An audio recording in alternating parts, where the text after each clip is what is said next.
Okay, so we are now beginning our part 3.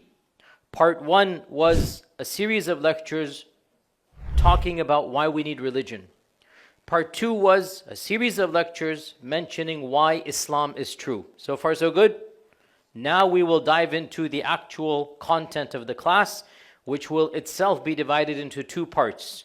Maybe I'll do a part 3, part 4, or part 3a, part 3b. The purpose of this class is modern theology, as you know. And as you're aware, one of the goals that we're trying to do is to look at issues that are of concern to our generation and not regurgitate controversies that have been forgotten in the annals of history. So, we have a long series of issues that are troubling, that people are trying to grapple with, that might even cause doubts about Islam, that might even cause people to leave Islam. That list is quite long. And it can be divided, I think, quite easily into 2 categories. The first category, problems that are not new, they've been discussed and rehashed, but for whatever reason, they have come back to the forefront, or perhaps they never left the minds of people in the first place. So even though the class is modern theology, because these are theological questions that we're still grappling with, we will tackle them. Okay?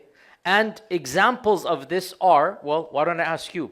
Give me some examples of theological problems that are not new. They go back, but we're still grappling with them. Give me some examples. Yes? Okay, well, that's the topic of today, which I wanted to leave to the end. Good. How do we explain evil? Very good. No, this is the topic of today. Other examples, yes? The understanding the names of Allah. Do you really think that's a modern issue? So, yeah, I will get to this issue, but I feel this issue, the only reason it's a point of contention is because people continue to drag on the discussions for 1,000 years. If you were to eavesdrop on an MSA that is discussing theological problems that hasn't studied in any madrasa, right? If you were to eavesdrop on an undergraduate that took a bunch of classes, history, philosophy, political science, and then they came together to discuss Islam, I would venture the sifat would never come up.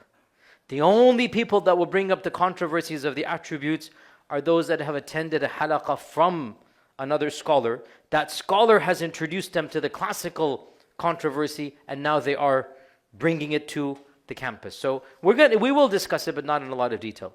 Other controversies that are probably still modern. In the back, yes? Excellent. Predestination has never been solved. We're going to tackle it.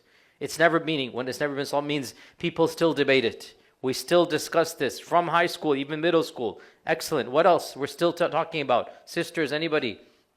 Classical problems that we're still talking about. Yes? How to deal with various interpretations and sectarianism. We will actually, that is on our agenda as well. How do we deal with, who gets to decide? How do we navigate? I mean, there's not just one Islam. We like to say, oh, Islam is one. Okay, well, let's get real. No, it's not. There's many interpretations. And there's constant drama between these interpretations. Constant, refutations. And this guy's this and this guy's that. And the average Muslim is absolutely confused. We will tackle this issue as well. Anything else? There's many more to come, yeah. No, that's not classical. I meant, we'll get to the modern ones. Evolution is a very modern one, right? No scholar 100 years ago, 150 years ago. Yes?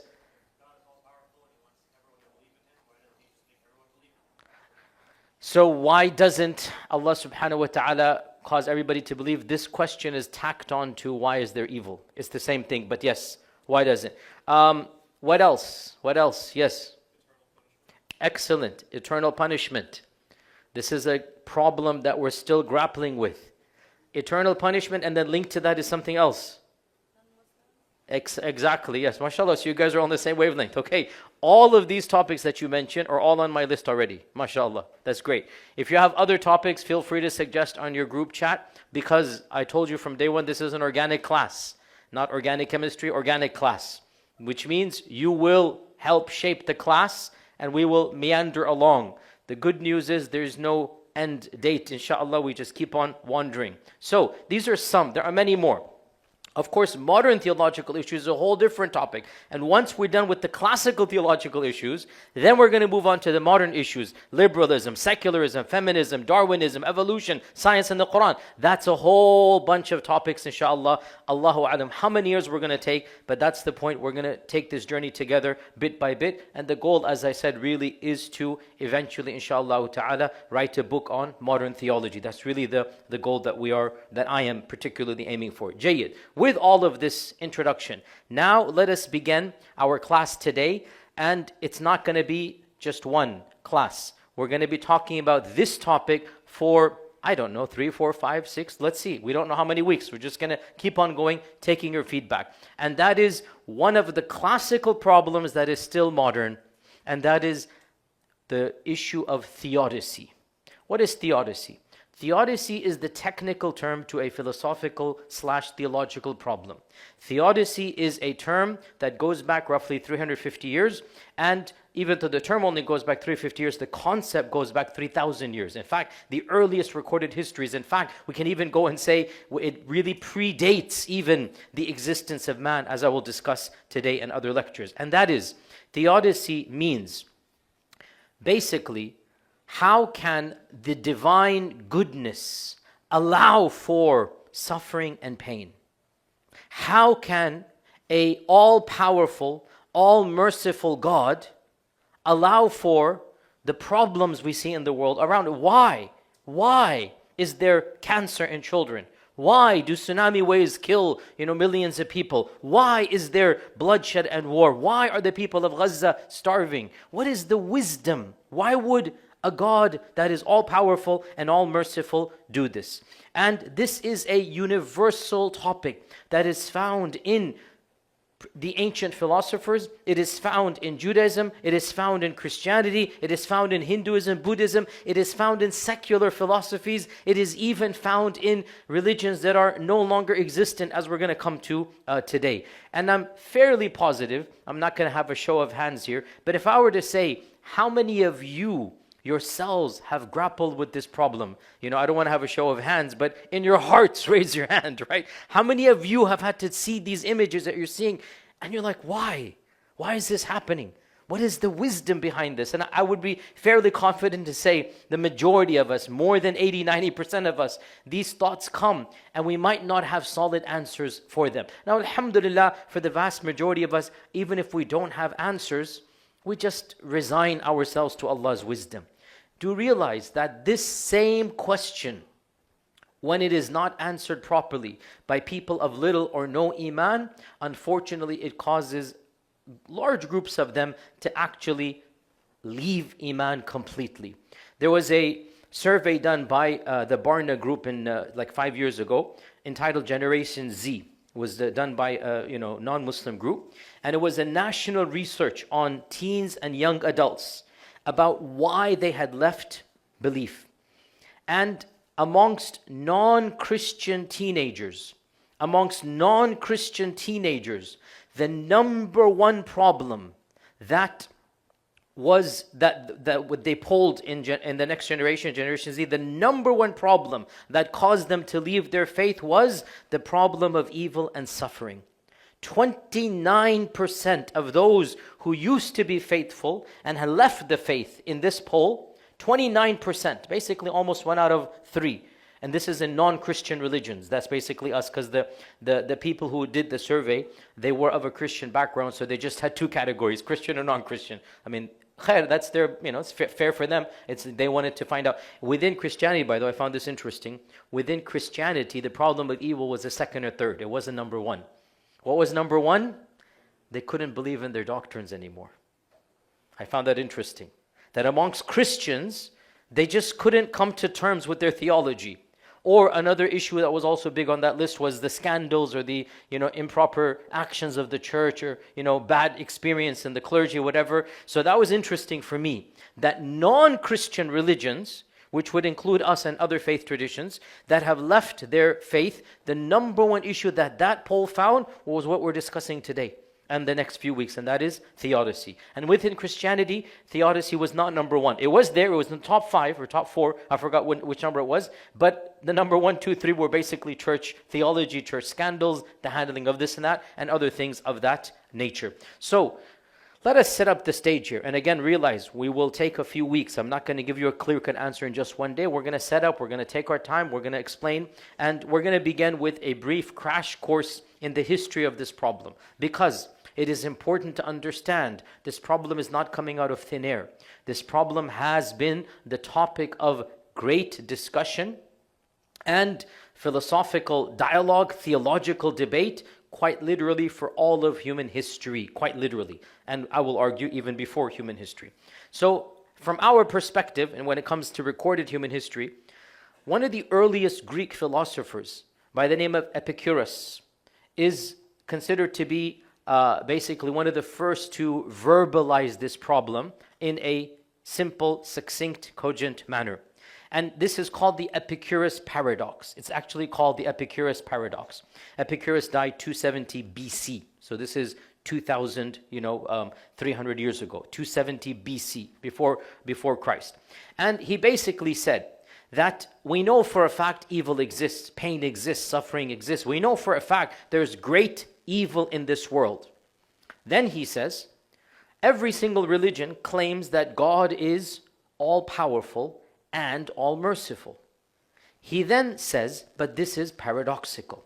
Because if God is all-powerful, if God is all-merciful and there's evil, then this means he doesn't want that mercy, or he doesn't have the power to make his mercy encompass everybody. Hence, one logical possibility is that God is wanting to eliminate evil, but he's not able to eliminate evil. So he says this means that God is not omnipotent. He goes, that's not true. Let's move on to the next one then. The next one is that God is capable, he is powerful, but he's not merciful. This would also explain evil. He has the power to eliminate, but he doesn't want to. And he says, such a God, we would all assume, is a God that is not merciful. So either God is not all-powerful or God is not all-merciful. Then he says, but this doesn't make sense because we all affirm God to be all-powerful and all-merciful. Then where does evil come from? What was Epicurus' solution? He didn't have one. That's why it's called the paradox. And in fact, in his own life, probably his solution was the following. He basically, so Epicurus is considered to be the first agnostic, or one of the first agnostics, that he didn't really believe in the gods of ancient Greece. He didn't really have a relationship with any of them. He didn't go to their temples, and his writings seem to dismiss the gods. Some have said he was an atheist, but the most academics say he was closer to what we would call a philosophical deist, which means maybe God created the world, but God has nothing to do with our world right now. So his solution to the problem of evil was to basically imagine a distant, non-relationship God. A God that doesn't care about the world. He created it and then he just left it be. And that philosophical trend still exists to this day. It was actually quite common 300-400 years ago. Many of the founding fathers were actually deists, not Christians. Thomas Jefferson included, wasn't a card-carrying Christian. He was actually closer to Epicurus' version. Obviously Epicurus wasn't a Christian, but his version of God. So the point is that this question of evil literally caused people like Epicurus to just become skeptical of God. If he became skeptical of God, other faith traditions went even more radical than Epicurus. In fact, according to anthropologists, of course we don't believe this theologically, but anthropologically, the claim is that the oldest religion in the world is Zoroastrianism. Now obviously for us the oldest religion is Islam, except that recorded history doesn't have it. So obviously Adam was a Muslim, Nuh was a Muslim, and then after their time frames other religions came, and history documents those other religions. We don't have documents of these earliest religions according to us. So anthropologists And religious historians claim that Zoroastrianism is of the oldest religions that is still practiced in the world today. It predates Hinduism, it predates Christianity, and of course they're still around, they're very small. And Zoroastrianism attempted to solve this problem in the core of its theology. Zoroastrians believe that there are two cosmic forces, Ahura Mazda, the wise Lord, the source of truth, goodness, and Angra Mainyu or Ahriman. And Ahriman is a destructive spirit, the source of evil, the source of lies. He's a malicious, evil, powerful spirit. Now, Zoroastrianism did not actually posit that there are two gods.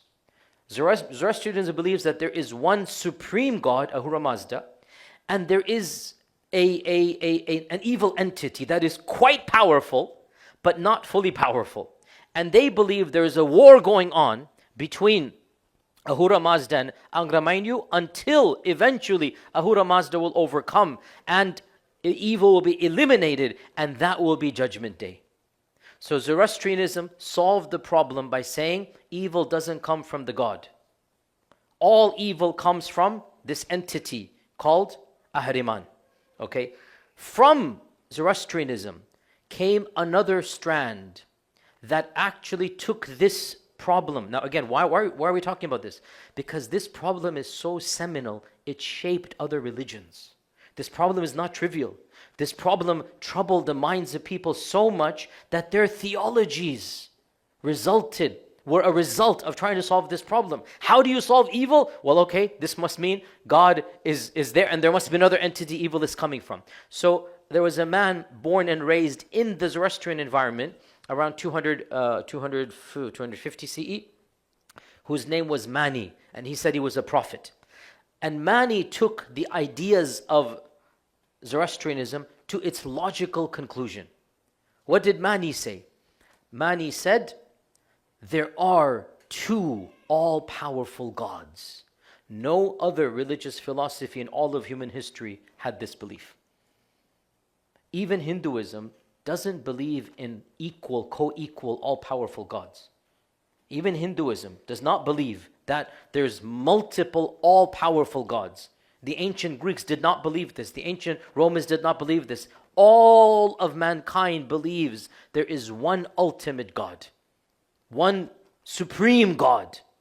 And then most non-Abrahamic faiths believe there are multiple demigods, semi-gods, right? Like the Greek pantheon, like the Roman, like the Hindus.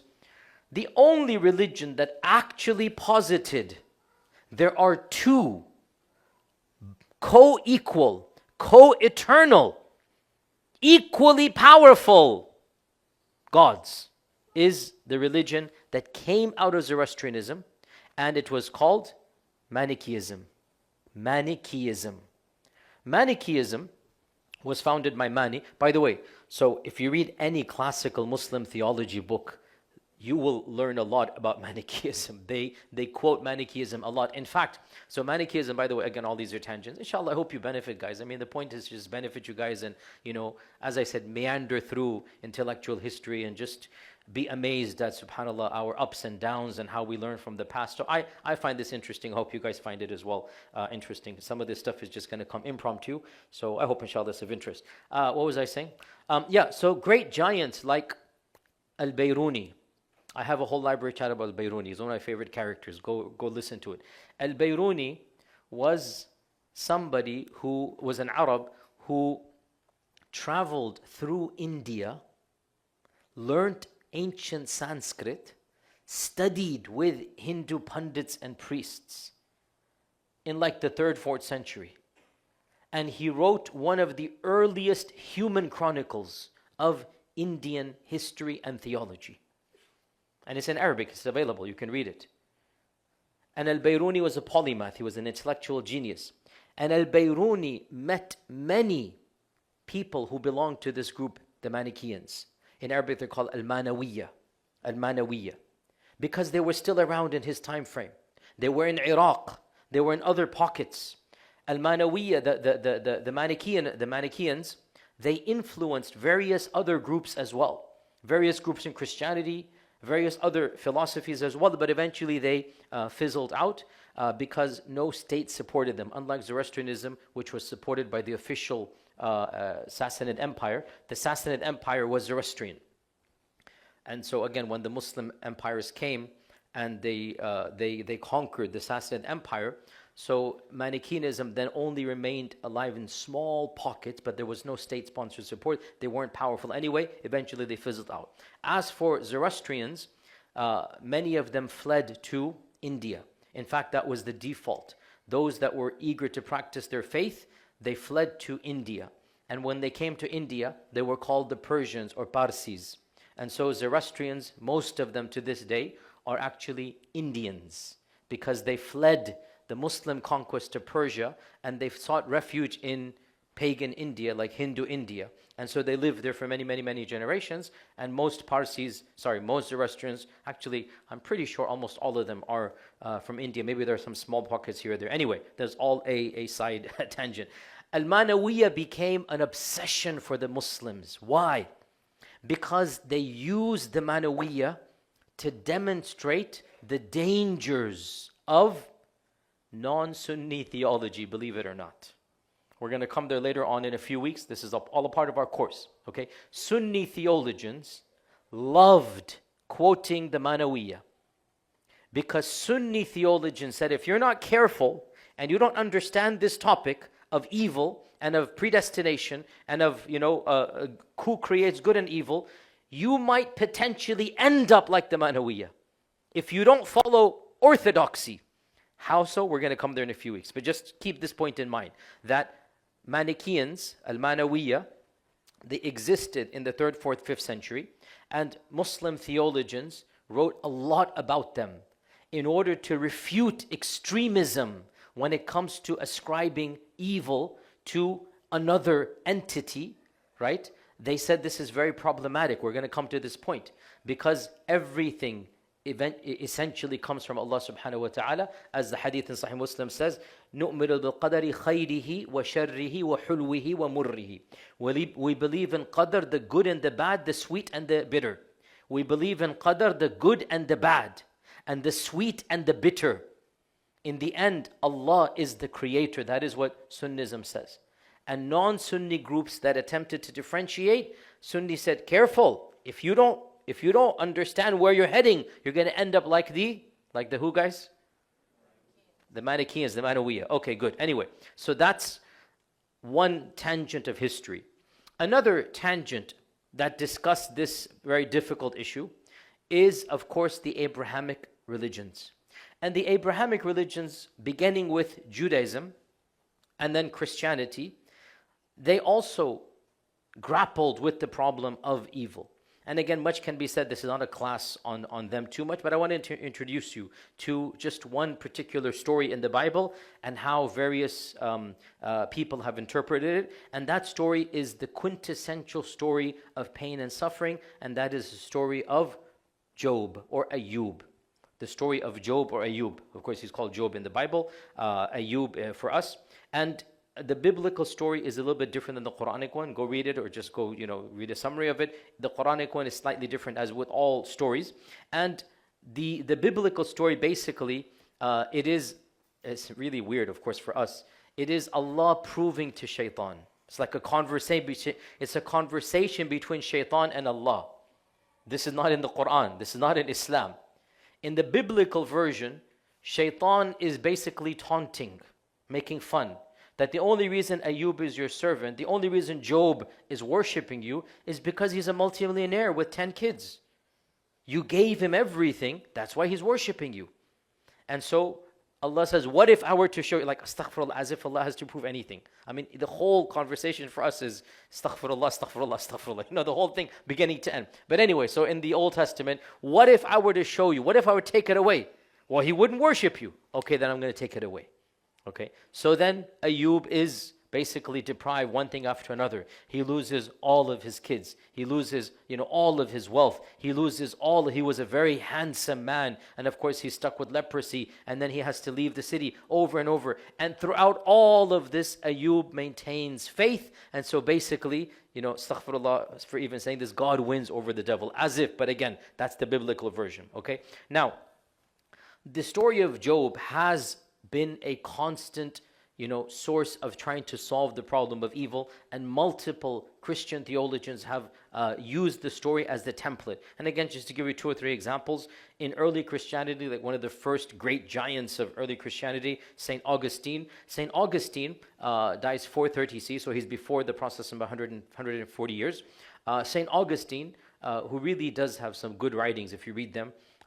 His confessions are really a very deep, spiritual, mystical,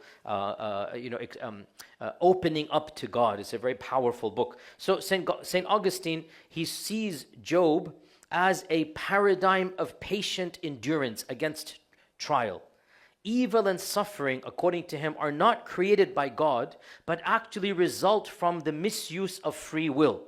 And Job or Ayub's trial exemplifies how the righteous can suffer without personal guilt.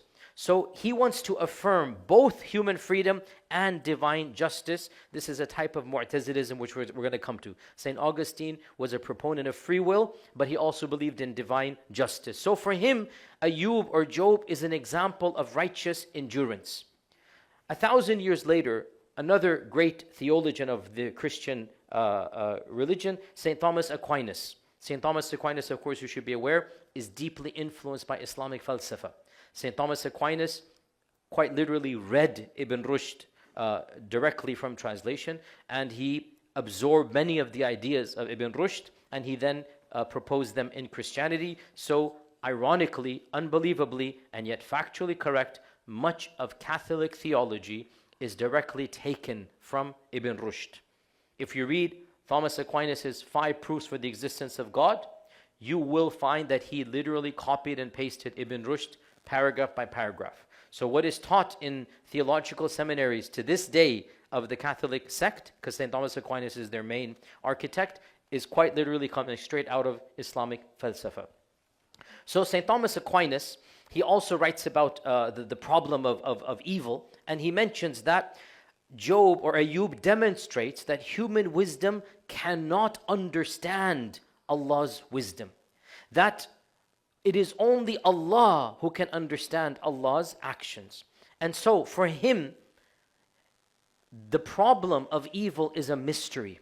You will never fully comprehend it, and the job is to submit and not to challenge. So you have a more, if you like, pietistic, a more humble attempt to say this is Ayub demonstrates, or Job demonstrates, that in the face of evil, it's not our job to try to understand it, because Job never tried to understand why that is happening. It was a mystery, and he kept it a mystery. And so for him, he basically bypasses the whole issue of theodicy, and he says our mind should not go there. Little bit pre-modern, one of the greatest Christian intellectuals of basically pre-modernity, or just the beginning of modernity, and that is Søren Kierkegaard. Kierkegaard died 1855, and he is from Denmark. Denmark, correct? Denmark, right? Denmark?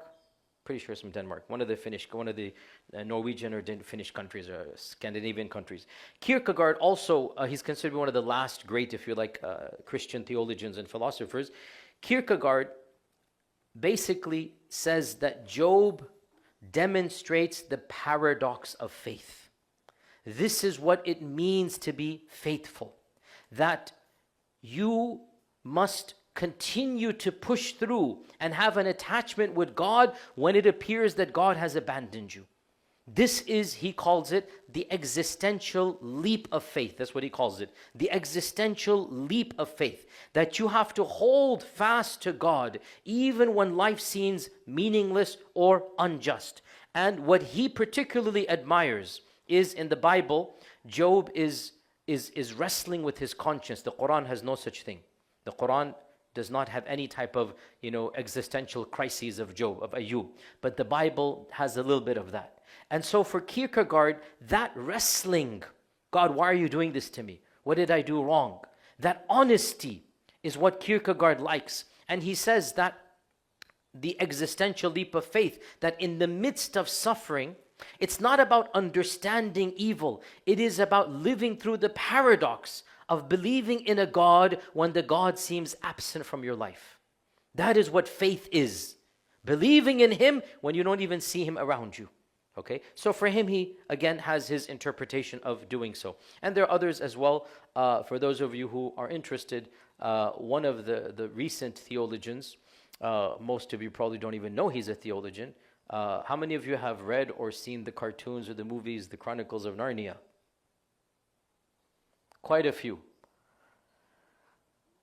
The author was a committed Christian who wrote the entire series of books in order to introduce Christian theology to children. The entire story of Narnia. Who is Aslan? Who is the lion? Who is the son of the king, overseas and whatnot? Yes, I did read it as a child. Okay, so yes, I read the whole thing. But that was literally 40 years ago. Cut me some slack, or 38 years ago. Yeah, I read the whole series. I didn't watch the cartoons, don't worry. But yes, I read it. I loved it. And I had no clue that I was bamboozled. I was fed a lie. C.S. Lewis wanted to preach Christianity through the Chronicles of Narnia. Because if you understand that, it's exactly that story. So believe it or not, he was actually a very learned philosopher and theologian. And the child's book was a side hobby, basically. Interestingly enough, C.S. Lewis was great friends with J.R.R. Tolkien, who wrote Lord of the Rings. And they were both friends with a third, is it Eliot or whatever? So three Cambridge professors would all come together and sip their tea with their upper finger up like this. They have to sip their tea like this. It's a joke, guys, you can laugh. So they all sip their tea, not coffee. Coffee was not in vogue in the 20s and 30s. And they would spread their story. Anyway, why am I talking about this? Anyway, they would spread their stories together in a cafe in Cambridge. And from those conversations, 3 classics came. J.R.R. Tolkien's Lord of the Rings.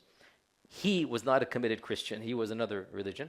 And so he was a Christian, but he wasn't there was no Christianity per se. There's rumors, but there's no Christianity. C.S. Lewis was a committed Christian, and the book was entirely guise of Christianity. Anyway, C.S. Lewis also has a lot of analysis of Theodicy, which is interesting to read. But anyway, that's besides the point. Jayyid. So this is, in a nutshell, the fact that Christians, pre-Christians, Greeks, the Manichaeans, Zoroastrians, they've all tried to grapple with the issue of evil. Now, why is this question so important? This question is important because it deals with a lot of different issues: philosophical, theological, and existential. On the philosophical level, one needs to understand what it means to believe in God. Is it logically consistent to believe in an all-powerful and all-merciful God when there is evil? This is a philosophical question. And the central critique of atheism, one of the main critiques of atheism, is the question of evil. Go listen to the majority of the so-called prophets of atheism. They make fun of prophets. They say we're the prophets of atheism. Go listen to Sam Harris and go listen to the other people out there that mock religion. The number one issue that they constantly bring up is the issue of evil. So this is a very philosophical question. And in a survey done by an organization that deals with ex-Muslims, they have a survey, why did they leave Islam? And one of the top 10 reasons, once again, was the issue of evil. Not the top, but one of the top reasons was the issue of evil. So this is not a trivial question. It's a very difficult question. On the theological level, we have to balance between Allah's qudra and Allah's justice and Allah's rahmah all simultaneously. How do we understand Allah's qudra, power, along with Allah's adl, justice? Because yes, shaitan comes to us and says, what is the justice? What is the adl of a child being killed in this manner? When the bomb falls, when this happens. Shaitan comes to us and asks us to explain, and maybe we don't have an answer to that. And then also the issue of Allah is supposed to be Arhamur Rahimin, and He is Arhamur Rahimin. How then do we reconcile all of this? How do faith communities interpret disasters and illness and casualties and war and natural calamities? These are all difficult questions to grapple with. And then existentially, as I said, factually speaking, people's iman is shaken to the core when they cannot understand this question. And some people end up leaving the faith. Almost all of you are struggling or at least attempting to answer, and maybe many of you don't have solid answers. So this is why this question is extremely important. And before we conclude with some nasiha because again, I'm not going to answer it right now, it's going to take a number of times. We want to mention as Muslims, for us, this question predates humanity. It is really important for us as Muslims to understand this question is actually the first question that even the angels asked when they found out we are going to be existing along with them. It's actually the first story in the Qur'an. Open up the Qur'an. وَإِذْ قَالَ رَبُّكَ لِلْمَلَائِكَةِ إِنِّي جَاعِلٌ فِي الْأَرْضِ خَلِيفَةً. Your Lord announced, this is before Adam is created. This is before Adam is there. This is before the angels are told to bow down to Adam. It's just the announcement to the angels. I am creating a new creation who shall be a khalifa. إِنِّي جَاعِلٌ فِي الْأَرْضِ خَلِيفَةً. The first and the only question the angels asked is basically the question of evil and pain and suffering. قالوا أتجعل فيها من يفسد فيها ويسفك الدماء.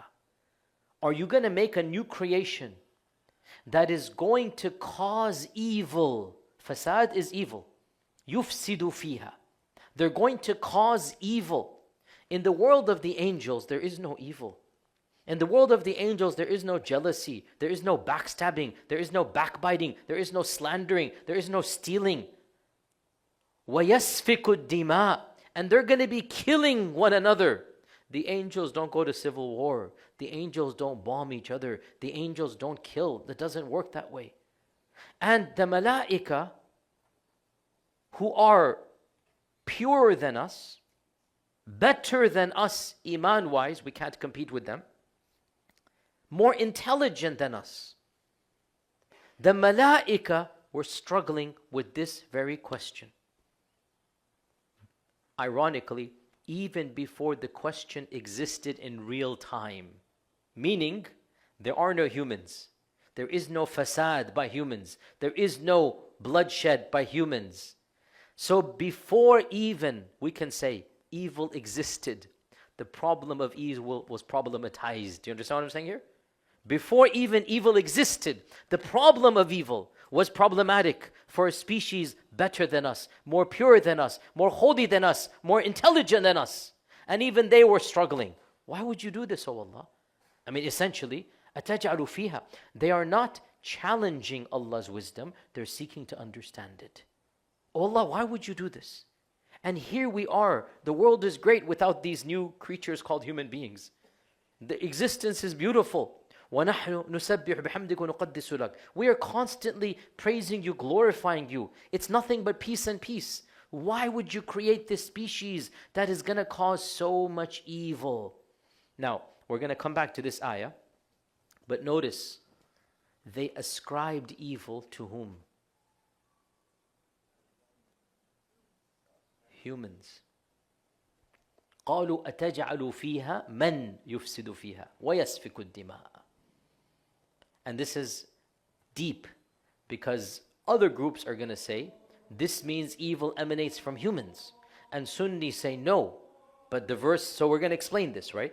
Ahl Sunnah has an explanation. Sunnis have their theology in this issue, that we ascribe We don't ascribe evil to Allah, but Allah is the creator of everything. And we're going to come back to this point here. My point right now is to understand the question of evil predates the existence of evil.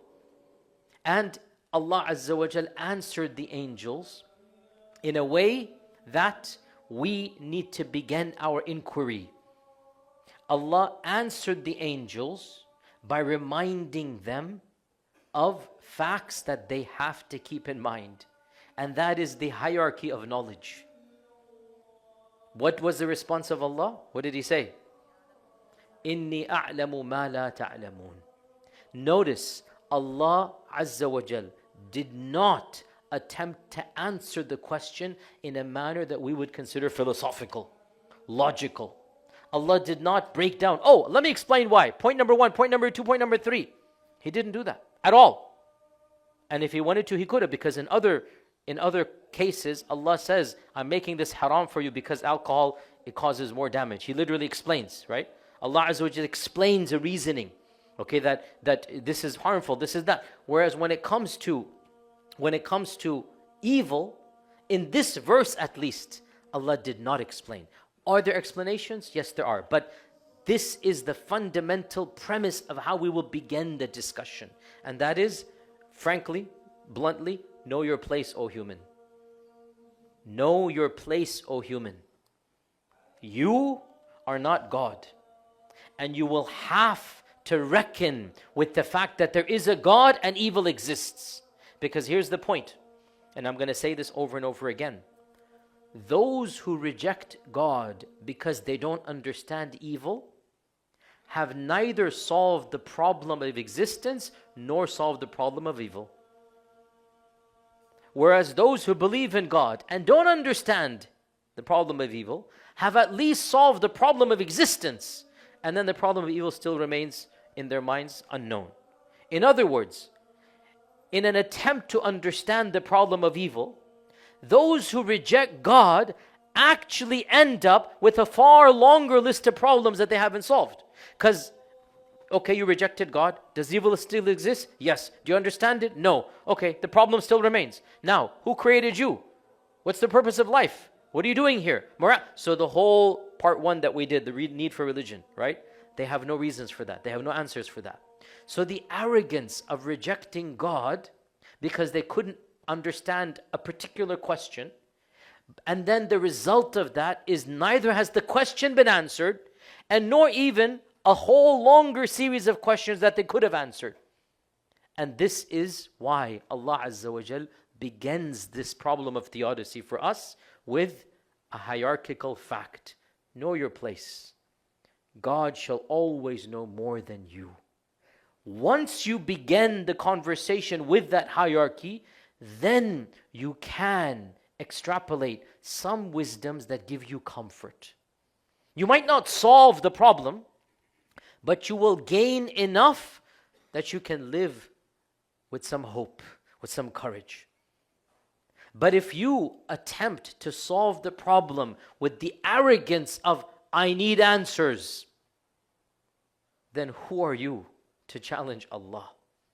Who are you to make yourself an equal with the wisdom and the power of Allah? So this story for us, the story of Adam and the angels and Allah Azza wa Jall's announcement, this story is actually seminal in our journey in this topic, because, as we're going to come to next week, we will begin with humility and not arrogance. We'll begin with submission and not a sense of equality, that I am demanding answers for this. And if we begin with that humility, that look, I know there's a God, and I know there's evil, and I know Allah's knowledge is more than mine. Once you have that paradigm, then perhaps the Qur'an has, actually yes, the Qur'an has lots of wisdoms. And those wisdoms will satisfy a believer that has humility. As for the one who has no humility, then nothing will satisfy them anyway. And we will inshallah ta'ala discuss various responses, the Mu'tazili response, the Ash'ari response, the Ibn Taymiyyah or Hanbali response, the mystical response. Maybe even if we have time, we'll get into some of the secular responses as well. And then we will inshallah ta'ala conclude with some practical advice. So may I now suggest some readings for you that I would like you all to read before we start next week's class. Firstly, the story of the story of Surah Baqarah once again, read it, which is the second page of Baqarah. Secondly, if you can go over the story of Ayub, and I've given a khutbah here at Epic, the wisdom of suffering through the story of Ayub, if you can go over that by next week. Thirdly, if you can go over the story of Khidr and Musa in Surah Al-Kahf. And I have given many lectures, written a book about Surah Al-Kahf. And when I say I have given, I'm not saying only listen to mine. I'm sure lots of other people have given. Just listen to any tafsir of Musa and Khidr and the story of Musa and Khidr. I have a 3-part khutbah series I've given about that as well. And I have a book on Surah Al-Kahf as well. And I'm sure there are many people that have given this. So your reading assignment then for next week, in the Qur'an, number 1, the story of angels and the creation, once again go over the tafsirs. Number 2, the story of Ayub. Number 3, the story of Musa and Khidr. And then in terms of books, one of the best books written is a book by my mentor and teacher, Dr. Sherman Jackson. Dr. Sherman Jackson wrote a book. The title of it is, what is the exact title? The Black Suffering, what is it called? Who can tell me? Islam and the Problem of Black Suffering. It's actually a very good book about the problem of evil. Let me quickly see what is the exact title. But that is probably the most easily understood book. Did you guys find it? Yeah, Islam and the Problem of Black Suffering. Islam and the Problem of Black Suffering by Dr. Sherman Jackson. This is a very user-friendly, easy, digestible book that you will gain a lot of knowledge of Islamic theology that's going to help us throughout the class. And there are other books as well. If you want, we can talk about them. But this is the best introduction. There are obviously more advanced books, a bit more technical, but this is the book that I encourage you to have for our series of classes. And with that, inshallah, we can take a few questions before our Salat al-Isha break. Bismillah. Yes, go ahead.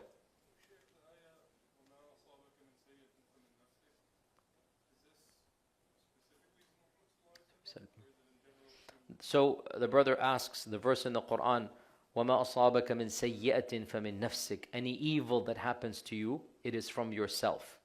Allah says in the Qur'an, مَا أَصَابَكَ مِنْ حَسَنَةٍ فَمِنَ اللَّهِ وَمَا أَصَابَكَ مِنْ سَيِّئَةٍ فَمِنْ نَفْسِكَ. Whatever good happens to you, it is from Allah. Whatever sayyi'ah or evil happens to you, it is from yourself. The interpretation of this verse is that evil causes evil. Sin causes pain. Disobedience to Allah will generate a sense of trials and tribulations. But for the believer, those trials and tribulations are not punishment. They are a cleansing and a kafara. So yes, any pain and suffering that happens to us, by us generically, all of us, and also, some have said us here means the species of humans, not necessarily one individual to one individual. And this is further proven in the verse, and we're going to come back to these verses, so don't worry. These are key verses about theodicy. One of the most important verses about Islamic theodicy, Quranic theodicy, is the verse ظَهَرَ الْفَسَادُ فِي الْبَرِّ وَالْبَحْرِ بِمَا كَسَبَتْ أَيْدِي النَّاسِ وَلِيُذِيقَهُم بَعْضَ الَّذِي عَمِلُوا وَلَعَلَّهُمْ يَرْجِعُونَ. Evil has spread in the land and in the seas. ظَهَرَ الْفَسَادُ. Evil, fasad, evil has spread in the land and in the seas. Then Allah mentions 3 reasons why. So like I said, when the Qur'an says that I know what you don't know, the Qur'an does not shut down the topic of theodicy. Rather, the Qur'an has a lot of verses about theodicy. We're going to talk about them. But why is the first story mentioning I know what you don't know? To set the mental paradigm. When you talk about this, understand, you might not fully grasp, and you will have to understand that that's okay. So the problem of evil, I'm telling you from now, maybe some people will not like how I answer this question. Wallahu alam. I have to always look at how these things will be interpreted online. The problem of evil is only solvable if you have humility and iman. If you don't have humility and iman, they're similar. Like if you have iman, you have humility. If you don't have iman, you will never be able to solve the problem of evil. Iman is what causes you to solve it. Now, of course, the critic will say there's a circularity here. And the response is, in your rejection of our solution, you still are at square one or worse than us. You haven't solved it either, right? And once you understand, iman does give you so many wisdoms that you can grapple with evil like Ayub grappled with it, right? Iman gives it to you. And if you want to see the living manifestation, look at Gaza as we speak. Not a single one of them, subhanAllah, has lost their faith in Allah. If anything, it's even stronger. How is that possible, you know? Let me finish off with one anecdote, okay? And I don't mean to diminish or dismiss or be crude about other faith traditions, but we factually believe our faith is true, and we factually believe other faiths are not true.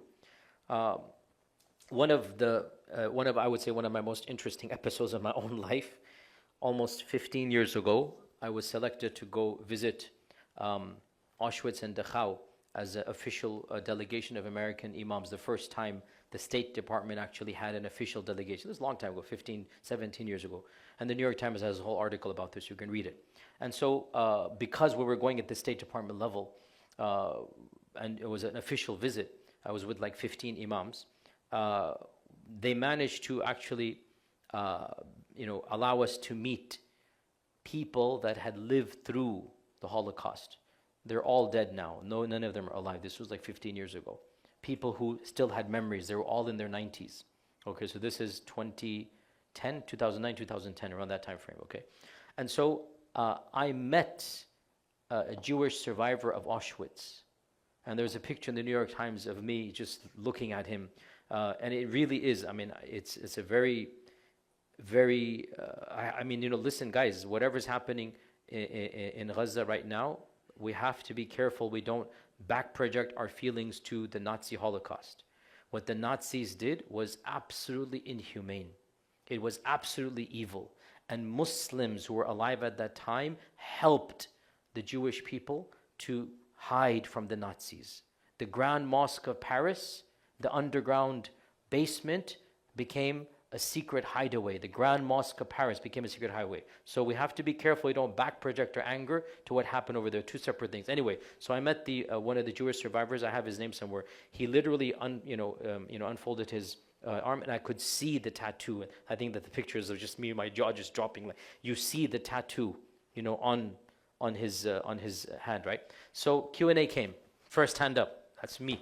First hand up.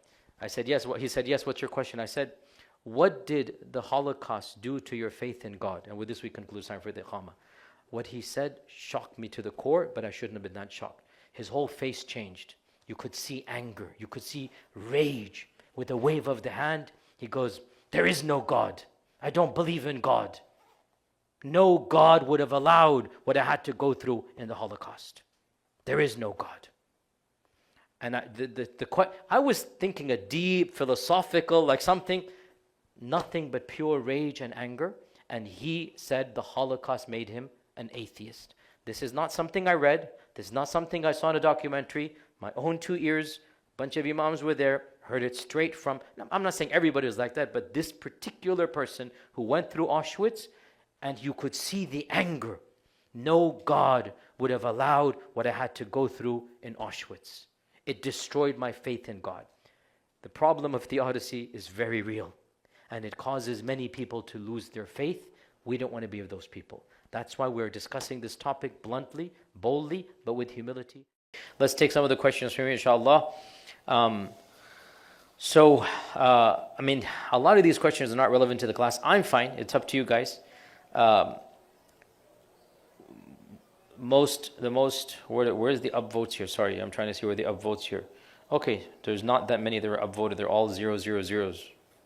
7. Okay, refresh it. Okay.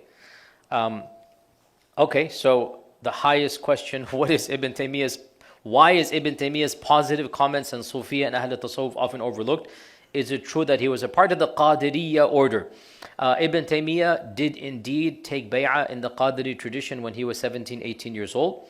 And that was a part of the culture of that time where every single young Muslim man would be initiated in the tariqah. And so Ibn Taymiyyah was initiated in the tariqah.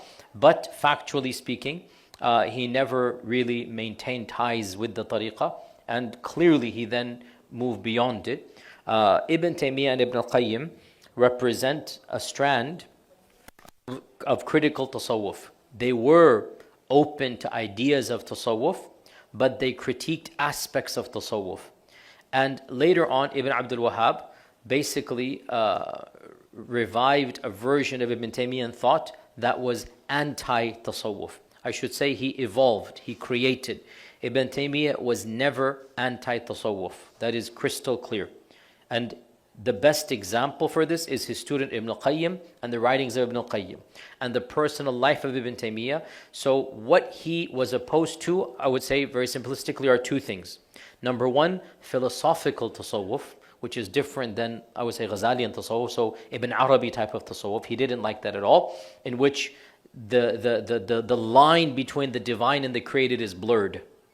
He was against that. And the notion that the Sharia is not applicable to the elite of the mutasawwifa, which is kufr, and mainstream Sufis don't believe this. He was against that philosophical tasawwuf, and then he was also against the ritualistic practices that he felt were extreme deviations, okay, which still some of the mutasawwifa are guilty of. But when it comes to the issue of the Mawlid, for example, it's very clear. Ibn Taymiyyah was not fanatically opposed to the Mawlid. You just read his writings. Unlike his followers today, he didn't make this a hallmark. He basically said, I don't think it should be done. It's a stepping stone, to worse. But those who do it, I'm sure they have good intentions, and I have no doubt Allah will reward them. That's really his attitude. That is literally his attitude. I don't think it should be done. I'm opposed to it. And I think it's going to open up a door of evil. But I have no doubt that those that are doing it, the vast majority of them are good people, and Allah will reward them for their intentions for doing it. That is exactly my opinion, literally. Unfortunately, hardly any of his followers of our times follow this or other aspects of Ibn Taymiyyah. Again, obviously, as you know, I disagree with many of his followers, and I believe they have not understood Ibn Taymiyyah, but obviously, in return, they accuse me of being a CIA agent, so what can you do? This is a common question we get asked. How to deal with parents that are getting older? I'm 21, my parents are in their 60s. I do have 3 older brothers. I'm constantly thinking about their death and the fact that I'm not able to give them the luxuries I wished, etc., etc. Listen, this is a difficult question. I'm struggling with it in my own way, at a much different age than you, and you're struggling with it in your own way. I do plan to give a detailed talk when I'm emotionally capable of doing so, because my life as well is quite difficult in this chapter. But generic advice, do the best you can, and that is all, not only that Allah requires of you, but that is what is going to make your parents happy. In other words, there's nothing that's going to make your parents happier than to see your happiness and to see you doing whatever you can to make them happy. No matter if you have nothing financially, but you just spend time with them and just spend a few minutes, making your mother smile, making your father laugh.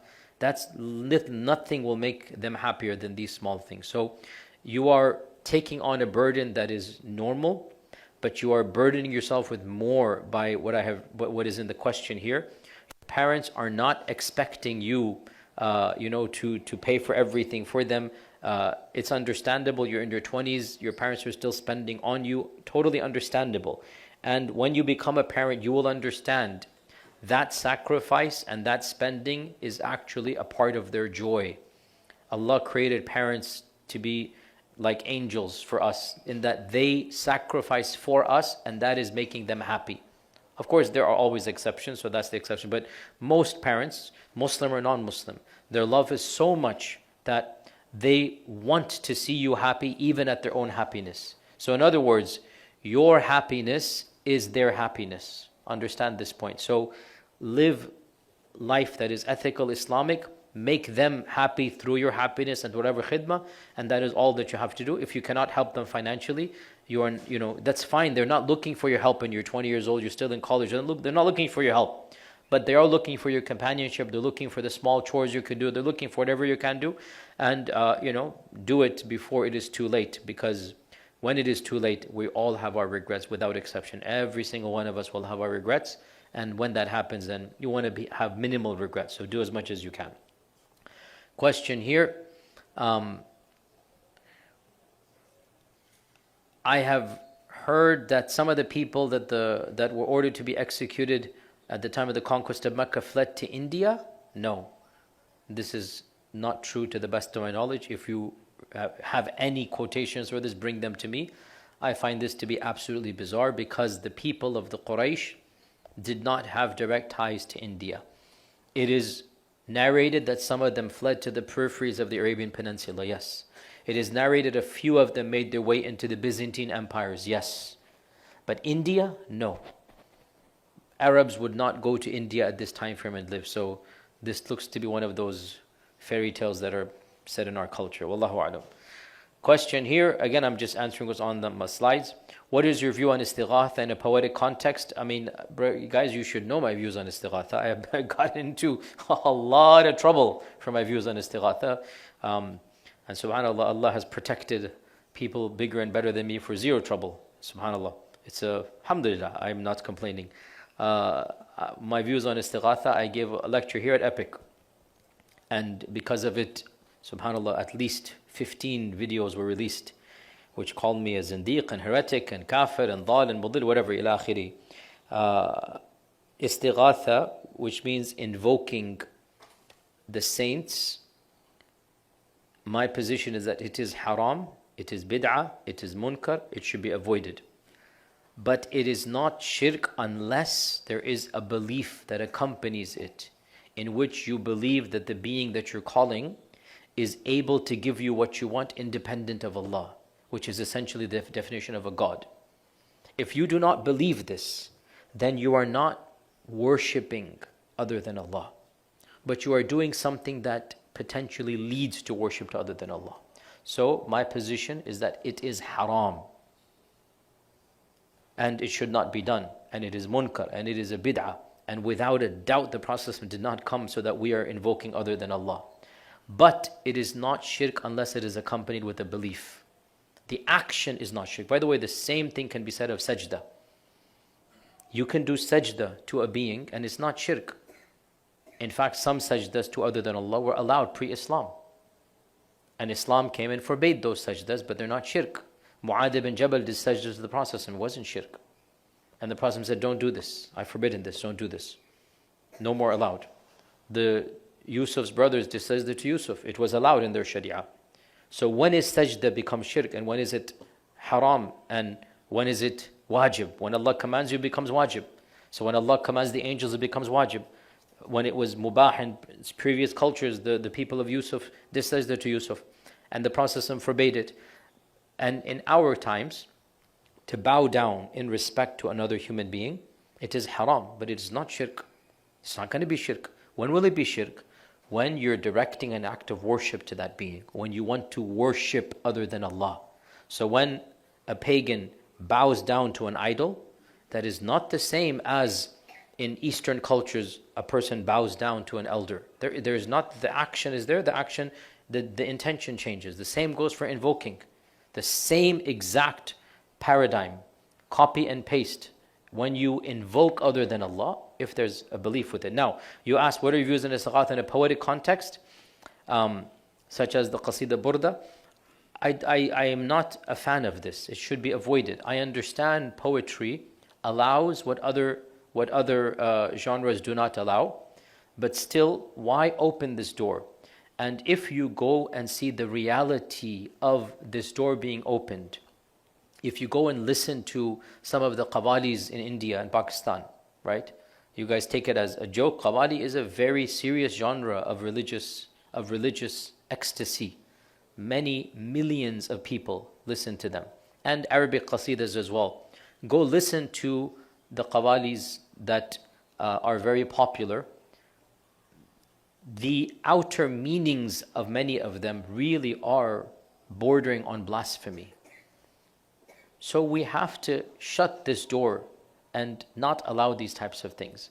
And I'm not a fan of, istighatha at all. But to claim that every istighatha is exactly the same as paganism is very, very dangerous. And you open the door for takfir, and you open the door for ridda and whatnot, and I'm not a fan of this, wallahu a'lam. I have given a technical talk in my 3-hour lecture online, which is on the Najdi Da'wah. So if you have 3 hours to spare, it's my longest YouTube video, which I did it in like 5 or 6 sessions. I go over all of the issues of istighatha and why I changed my mind. And just realize one simple fact. The only trend in Islam that considers istighatha to be shirk without any conditions is the followers or other followers of Ibn Abdul Wahhab. That's it. Every other trend without exception either considers it permissible with conditions or considers it impermissible. Nobody says it's shirk.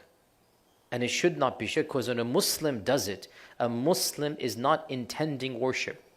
When you're not intending worship, then it is not worship.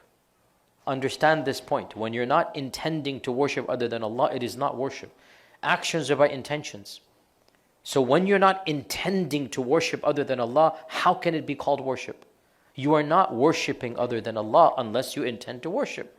And when will you intend to worship? When you believe the one that you are calling out to can independently give you what you are asking for without Allah's interference. Otherwise, as I explained in the longer lecture, the Sahaba themselves asked the Prophet in his lifetime.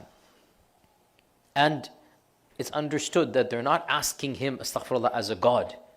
It's understood. So the same mentality of the Sahabi asking the Prophet in his lifetime, that same mentality is in the people of Sufism, when they invoke other than Allah, they're not invoking a God. The same niyyah of asking the Prophet ﷺ when he was alive, that same paradigm exists in the person going to the qabr. I don't agree with it, but it's not shirk by any stretch of the imagination. So, very clear over here. Question here. Which one is, so how evil children did that already. If somebody knows a lot of deen, teaches it to others, but doesn't practice it themselves, are they still rewarded for spreading knowledge or punished for hypocrisy? Good question. May Allah protect all of us from nifaq. This really goes back to your frame of mind. It goes back to your niyyah. Listen, nobody is perfect. None of your teachers are perfect. I am most definitely not perfect. When I teach you to control your anger, you don't think I fall short sometimes of that? When I teach you to cleanse your heart and have a pure heart, you think the one that's teaching you to have a pure heart always has an unblemished heart? We're all human. All of us are human. So understand this point, that there is a delicate balance between preaching the truth and between being a hypocrite. That delicate balance is a level of pompous arrogance, a level of comfortability that you ascribe to yourself. Elitism. You think you're better than others.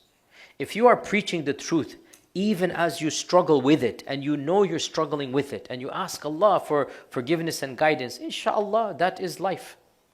Our scholars mention that even if you're drinking alcohol, and you see somebody drinking alcohol, actually you should say to them, hey you, don't drink alcohol, even as you're drinking it. With the intention that, hey, if I'm committing a sin, why should you commit it?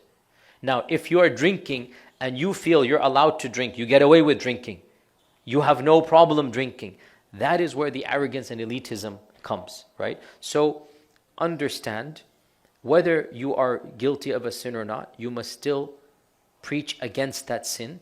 But in your private life, make sure you understand that that is a nuqsan, a deficiency, and try to recompense by doing extra good deeds and feel guilty. The minute you stop feeling guilty is the minute you are in danger. The minute you feel confident, I can preach and it doesn't matter what I do, that is the red line that you need to stop preaching.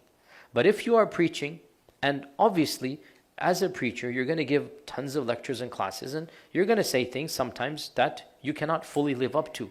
That is the reality. Nobody is perfect. understand and ask Allah's forgiveness and make up in other ways and feel that sense of guilt in this regard. So as for the verse, O you who believe, why do you say what you do not do? This applies to the one who, as I said, feels he is exempt from what he's preaching to the others. It's the arrogance of the heart that is applicable here. Question here, let's just go for another, how long? Yeah, another 5-10 minutes, and 10 o'clock we'll stop inshallah. Okay, question here. I mean, this is a funny question. I don't know why we should do this, but it's funny here. Would you say Indians are looked down upon in the Muslim world? Why would you ask me this question? I have experienced racism because I am Desi. Okay, they give me looks, etc. This is the question here. I believe racism is found in all cultures and against all cultures. You find it in all cultures. And I believe it is against all cultures as well. There are people that are racist, even against majority cultures, whatever. It is what it is. Just be careful you don't suffer an inferiority complex. You might be reading in too much. Just be careful. And honestly, all of us have been treated in a nasty manner, including yours truly multiple times. I've been treated in a racist manner in countries and whatnot. And you know what? Your dignity comes from within, not from other people. So don't give your dignity, don't allow other people to control your dignity. Don't. And know that the prophets before you were treated contemptuously, and they are exponentially more noble than you and me. And yet they were spat upon, and they were mocked, and they were ridiculed, and they were slandered, and they maintained their dignity. So keep on remembering that dignity comes from within you. Nobody can strip your dignity away unless you allow them to do so. So turn to Allah and know, inna akramakum indallahi atqakum. Karam or dignity comes from Allah Jalla Jalaluhu. Question here. I'm trying to do a question that is, this has been done before, I'll do it again. If you're constantly redoing a sin that you're repenting from, trying to break away from it fully, even when you feel you're relapsing, like basically some advice for that. I've said this in multiple lectures as well, and that is, being guilty or having a habitual sin, without a doubt, is a problem. At the same time, a bigger problem is to lose hope in Allah's mercy because of that sin. A bigger problem is to think you're non-salvageable, you're unforgivable in the eyes of Allah. That is a infinitely bigger problem. So for shaitan to let you take a small sin, listen to me carefully, a perpetual minor sin does not become a major sin unless it is accompanied by a sense of arrogance and callousness. I know there's a whole controversy among scholars. Some scholars say a perpetual minor sin becomes major sin. There's no evidence for this. A perpetual minor sin remains a minor sin as long as you are turning to Allah, recognizing it's a sin, feeling guilty for it, and trying to overcome it. Just keep on trying, keep on trying. The attempt to overcome is a sign that you recognize it is a sin, hence there is a life in your heart. There is pulse in your blood, in your iman blood. The minute you just give up and say, yeah, I don't care about this sin, then it becomes a major sin. So be very careful that that doesn't happen here. So the brother is saying you're relapsing, or the sister is saying you're relapsing over and over again. Okay, you're relapsing. Don't cause your relapsing to stop your attempt to overcome or to stop doing other good deeds. One of the most effective mechanisms to prove to yourself that your heart still has iman is to penalize yourself with an extra good deed every time you commit a sin. The fact that you're going to do something you would not do because you committed a sin indicates your heart still beating. So, and this is not an excuse that every time you do it, you make in your mind. No, I'm saying genuinely feel regret and genuinely say, okay, I'm going to give sadaqah. Okay, I'm going to pray 2 rak'ah extra. Okay, I'm going to wake up for tahajjud.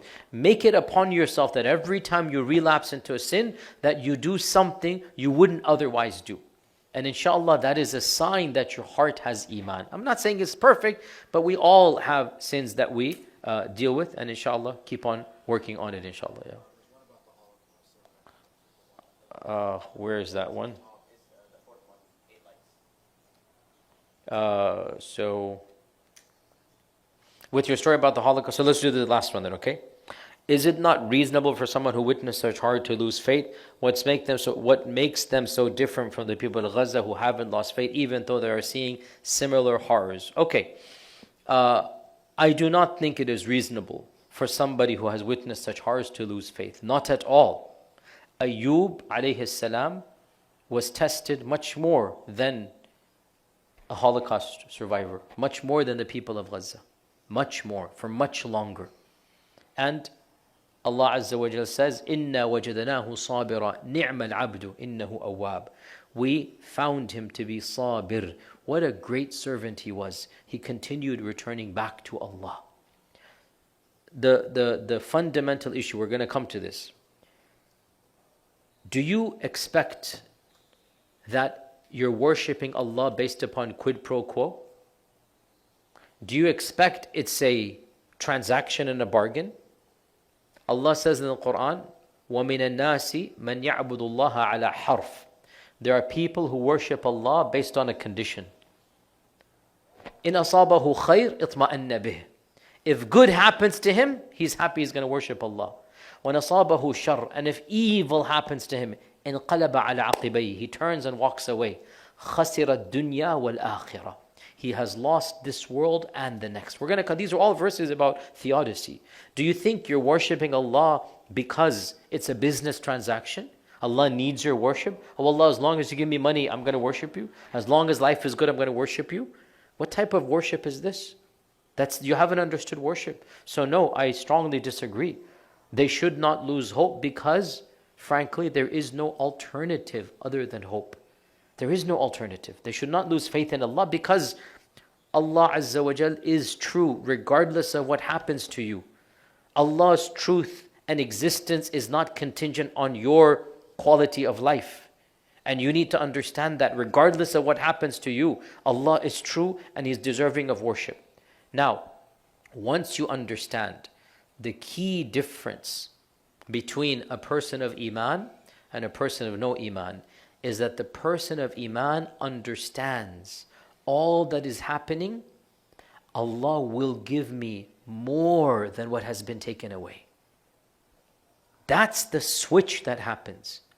And it will only happen if you believe in something that the person who I interviewed did not believe. And that is called the akhirah. We're going to come to this point here. Even they are having some faith. By and large, Jewish people don't believe in an afterlife. The default amongst them, they don't believe in an afterlife. It's not a part of their core belief teachings. It's not something they're teaching their people and whatnot. Most of them say, yeah, they might, we don't really care. But Christians and Muslims are the only major group that believe in an afterlife. The Dharmic religions believe in a cyclical life, right? So Abrahamic religions, Judaism is ambivalent. And by and large, they've lost faith in the akhirah. Christianity and Islam believes in an akhirah. Belief in an akhirah completely reorients, because no matter how difficult life is, you have something to look forward to. You have something to look forward to. And you might even resign yourself to this dunya, but you're still optimistic of the akhirah. I'll conclude on this. I've never said this story. It is painful for me. Because, yeah, mashallah. You all know the grandfather of Gaza, right? Remember the grandfather? Abu Diya? Yeah, Khalid Nabhan, right? You all know the grandfather Khalid Nabhan, right? I corresponded with him. I had an interview with him. That's online. I had a live interview with him.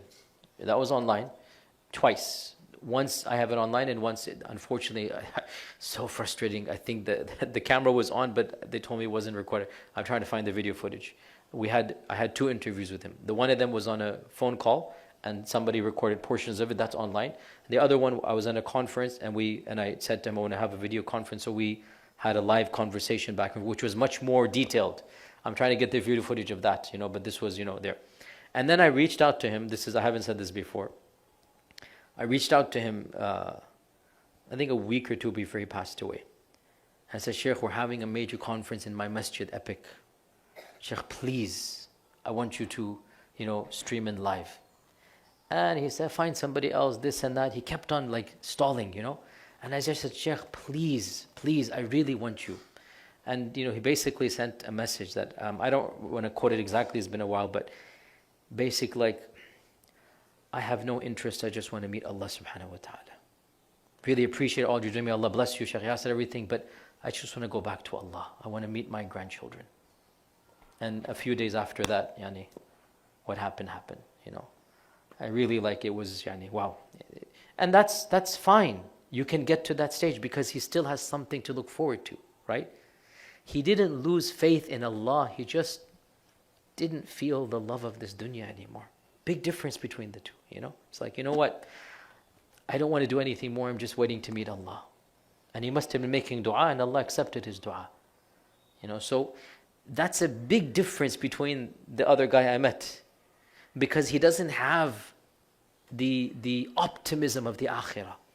So when there's no optimism of the akhirah, the only solution is there is no God. I'll never forget as long as I live. The anger, you could tell the anger that came out. He's angry at his own God. A'udhu billah. A'udhu billah. Contrast this to, Abu Diya Khalid. I couldn't believe the stuff he was telling me when we had the phone conversations. You guys are doing amazing. I said, Sheikh, don't embarrass me. We are failing you. No, you guys are giving da'wah and what? I told him, so happy I told him, I said, Sheikh, because of your video, tens of millions of people love Islam because of him. I'm so happy I said that to him. Tens of millions of people, you have shaken their... Alhamdulillah, I said that to him. Alhamdulillah, it made me so happy. Alhamdulillah. What a giant, man. What a giant. But this is the difference between belief in Allah and not believing in Allah. No, I strongly disagree. A person's iman should be shaken? Not at all. We have living examples of people their iman isn't shaken. Because how can it be shaken? When you believe in an akhirah and when you believe that Allah is doing this for a wisdom, right? And he said to me, when I said that to him, he said, Alhamdulillah, Allah is using me to service His deen. He understood the wisdom of what happened to him. See the point? Nobody likes it. He understood the wisdom. I get it that Allah is using me for something, right? So no, strongly disagree. Iman is never going to cause you to go the route of the guy of the Holocaust. Never. Because you have a different paradigm. And we're going to talk about that paradigm. You don't have to be happy. Nobody's happy when evil happens. You don't have to understand.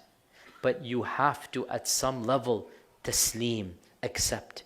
And one of the ways that you do this is by affirming Allah's justice in the akhirah. All that has happened to me, I'm going to see the people that caused it, and I'm going to get my revenge on the Day of Judgment.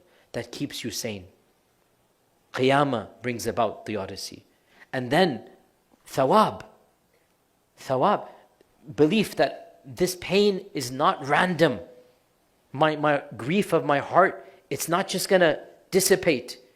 Everything I feel, a time will come when I will get, not even commensurate, I will get much more than what I had to suffer. So these types of ideas, when they're in your heart, you can grapple with evil. You don't like it, but you come to terms with it and you move on in life. And for some people, it will give them a different type of courage, and for others, it will be, and I understand fully at that age of his life, I fully get it. He's not, 20 years old, he has nothing to look forward to at that stage. You know what, I'm resigned my fate, I'm just looking forward to meet Allah. I don't want to get involved in anything. We just want to live a quiet life until Allah chooses me to go. And literally, I think the week after that was khalas, that was it. And it was, alhamdulillah. So I disagree with this analysis, and we will explain why, inshallah, in the course of the next weeks. With that, jazakumullah khair. I will see you all next Tuesday, inshallah.